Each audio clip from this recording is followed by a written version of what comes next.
Eu vou te contar o maior erro que eu vejo em prospecção a frio B2B. E não é o tamanho do texto, não é o horário que você envia o e-mail, não é o assunto do e-mail, não é nada disso. O maior erro é o que você pede nesse primeiro e-mail. A maioria das pessoas usa esse primeiro e-mail para já tentar vender, para apresentar a empresa, para agendar a reunião. E assim, isso mata qualquer conversa antes mesmo da conversa começar, né? O primeiro e-mail definitivamente não é para vender. Meu nome é Alice, eu faço parte da Easier e nos próximos minutos eu vou te explicar para que esse primeiro e-mail serve e como uma mudança pode mudar toda a sua prospecção. Imagina que você tá andando na rua, sei lá, você tá no supermercado e do nada para um cara assim: Oi, eu sou o Marcos, eu vendo consultoria financeira, você tem 30 minutos pra gente conversar pra ver se faz sentido minha consultoria pra sua vida e pro seu negócio?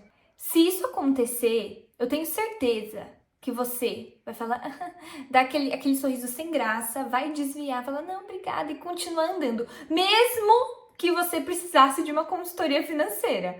E por que a nossa reação seria essa? Porque um estranho acabou de te pedir 30 minutos da sua vida, sem um motivo para você aceitar, dar esse tempo para ele conhecer esse cara, trocar essa ideia.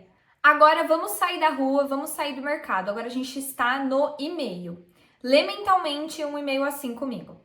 Oi, Alice, eu sou o Marcos da consultoria X. Você teria 15 minutinhos para a gente conversar e eu te apresentar como a minha solução pode facilitar as suas finanças, resolver as suas finanças? É o mesmo cara que estava no supermercado, que estava na rua. Só que agora ele está na sua caixa de entrada, só mudou o lugar. A única coisa que não vai mudar é a sua reação, que vai ser a mesma, ignorar. Talvez vai ficar um pouco menos sem graça que vocês não estão ali ao vivo, mas ignorar ainda vai ser regra nesse caso. E o problema não é o e-mail. O problema tá no tamanho desse pedido. Agenda uma reunião comigo é um pedido enorme para quem não te conhece.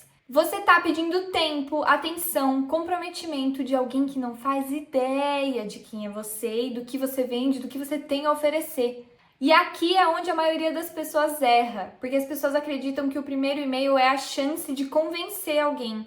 E não é. O primeiro e-mail é única e exclusivamente a chance de começar. E só. Convencer não. Convencer não vai convencer ninguém desse jeito.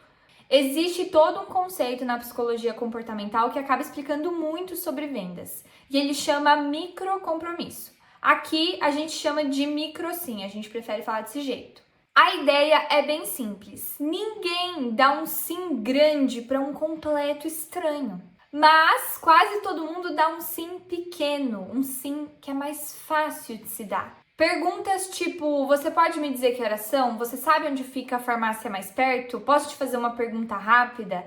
Essas perguntas facilitam o sim, porque esse sim não custa muito. Eles são os micro sims, eles não exigem comprometimento nenhum. E aqui o mais importante, o ponto-chave.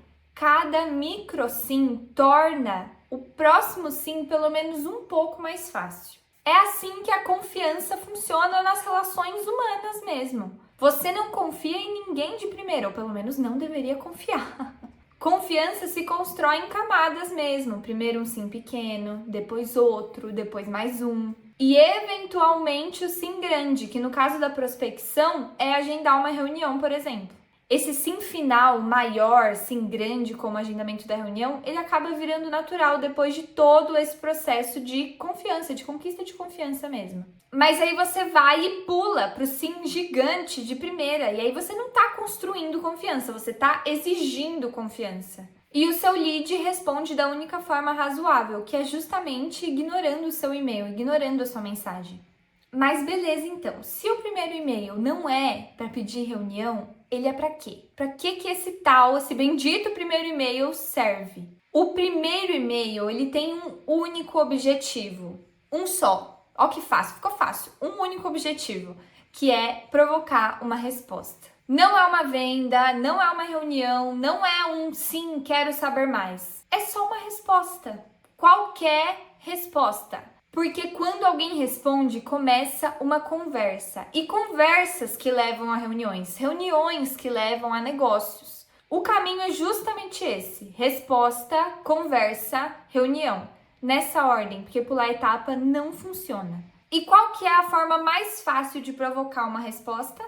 Fazendo uma pergunta. Não uma pergunta retórica, não uma pergunta de vendedor, não aquela do tipo, gostaria de aumentar o seu faturamento, gostaria de aumentar a sua presença digital. Não, porque isso aí todo mundo já reconhece. Eu tô falando de uma pergunta que seja realmente genuína, uma pergunta que demonstre que você pesquisou sobre aquela empresa que você está abordando, por exemplo. Uma pergunta que demonstre que você quer genuinamente entender de algo em específico. Por exemplo, digamos que a gente vende um software de gestão de estoque. Vamos supor um exemplo concreto aqui. Aí a gente encontra um e-commerce de moda que tem 50 funcionários. No lugar de alguém ir lá e mandar, por exemplo, ajudamos e-commerces a otimizar estoque, vamos marcar uma call? Dá para mandar uma mesma mensagem, outra no caso, com uma pergunta muito mais inteligente, do tipo, vi que vocês lançaram uma coleção nova na semana passada. Quando o catálogo cresce assim, como vocês controlam o giro de estoque das peças que vendem menos? Nessa segunda opção de e-mail, você não pediu nada. Você só fez uma observação real, que no caso eles lançaram uma coleção na semana passada, e isso é um fato. E o ponto mais importante, fez uma pergunta que toca no problema real, ou pelo menos num possível problema real que se encaixa ali no negócio deles. Se o dono ou dona dessa empresa tem esse problema, ele vai te responder. Ele vai querer responder, porque a pergunta é boa, porque a pergunta mostra que você entende do problema que ele tem. E essa pessoa respondendo, esse lead respondendo, pronto, a conversa já começou. O micro sim foi dado e daqui pra frente tudo vai ficando mais fácil. Tem 3 mecanismos psicológicos que fazem esse tipo de e-mail funcionar. E entender isso vai mudar como você entende a prospecção num todo, não só do primeiro e-mail, como a gente está falando nesse vídeo, mas a prospecção por inteiro mesmo. Quando alguém demonstra que investiu ali pelo menos um pouquinho de tempo em pesquisar, em saber mais sobre a sua empresa, sobre o seu negócio, você sente uma pressão sutil, mas sente, de responder essa pessoa. Responder no sentido de retribuir essa pessoa mesmo, não como uma manipulação, não é isso, é só justamente como nós, seres humanos, funcionamos. Quando alguém faz um esforço por você, por menor que seja, ignorar acaba parecendo grosseria e a maioria das pessoas não quer ser grosseira. O segundo é a curiosidade, porque quando alguém faz uma boa pergunta mesmo, a gente fica com aquela coceirinha interna do tipo, o que essa pessoa sabe que eu não sei? Será que ela sabe alguma coisa que eu não sei? Será que tem, sei lá, um jeito melhor de fazer isso? Enfim, a gente cria esse tipo de questionamento internamente mesmo. E o cérebro humano odeia a pergunta que não tem resposta. Se a sua pergunta foi relevante o suficiente, a pessoa vai te responder quase que de forma automática. Não para te ajudar, mas para resolver a própria curiosidade, o que também tá tudo bem, melhor assim. E por último, o terceiro e talvez o mais importante, que é o reconhecimento. Quando alguém descreve a sua realidade com algum tipo, com uma certa precisão, você sente que você foi visto de certa maneira. Do tipo, esse cara entende pelo menos um pouco do meu negócio. Esse sentimento por si só já te separa ali dos 99% dos outros e-mails de prospecção que tem na caixa de entrada dessa pessoa.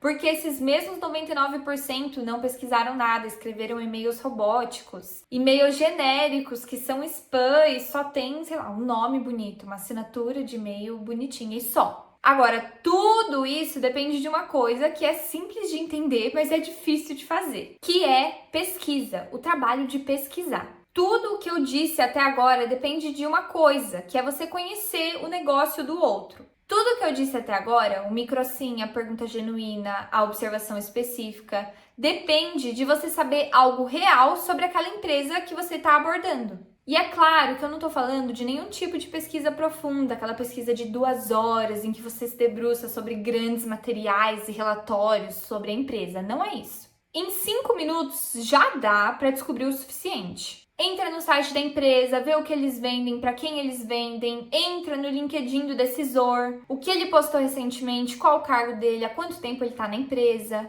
Já verifica se eles estão contratando, porque às vezes isso é sinal de dor ou também um sinal de crescimento.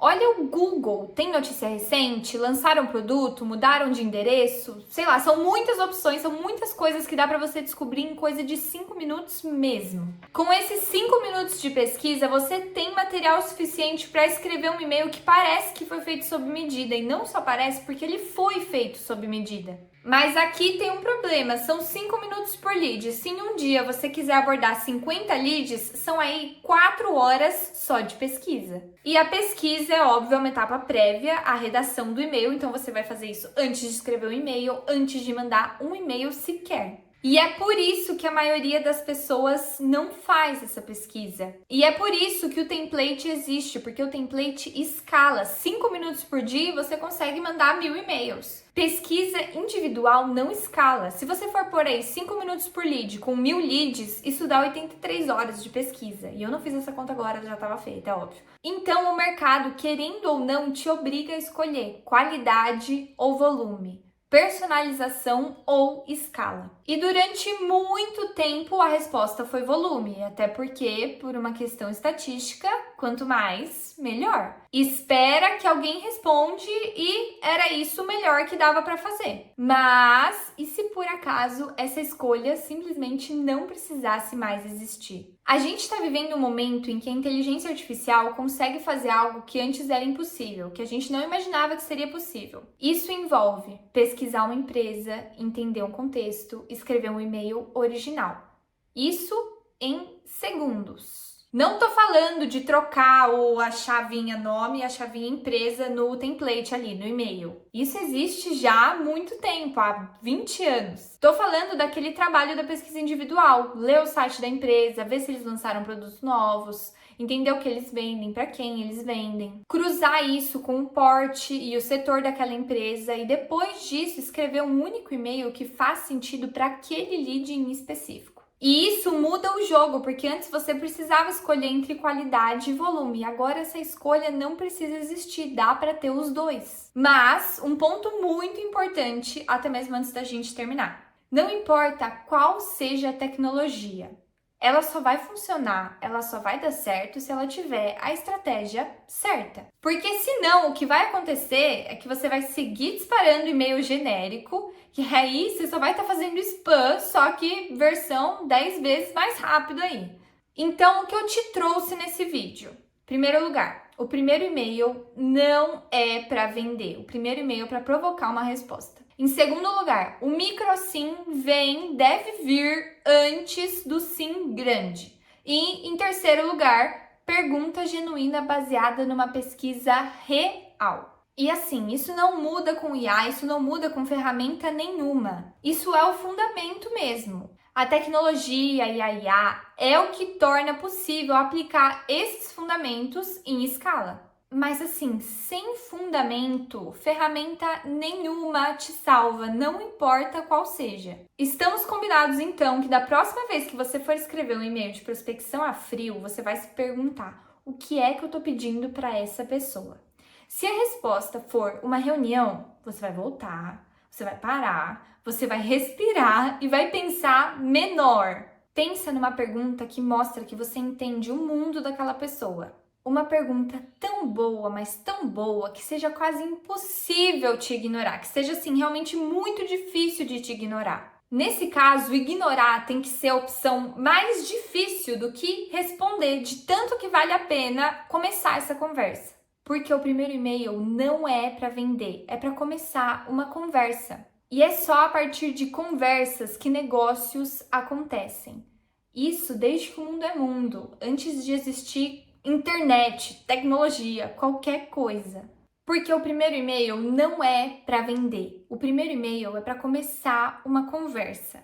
Se esse conteúdo fez sentido para você, já se inscreve no nosso canal, porque toda semana tem um vídeo novo da nossa série sobre prospecção B2B, vendas e inteligência artificial aplicada para negócios. Inclusive, a gente se vê no próximo.